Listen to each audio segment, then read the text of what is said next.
અને ભગવાનને અર્પણ કરીએ ને, ભગવાન આજે પણ આપણું બધું સંભાળે છે. ભગવાને કીધું છે નમે ભક્ત પ્રણશ્યતિ, જે મારો ભક્ત બને, મારી પ્રત્યે સમર્પણ ભાવના રાખે, અર્પણ કરે, ભક્ત ક્યારેય નીચે જતો નથી.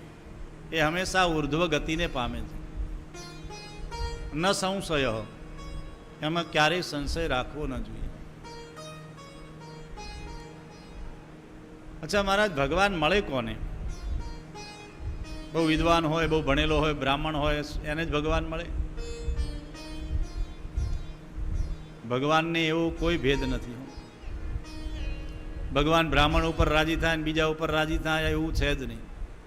ભગવાન બધાના છે.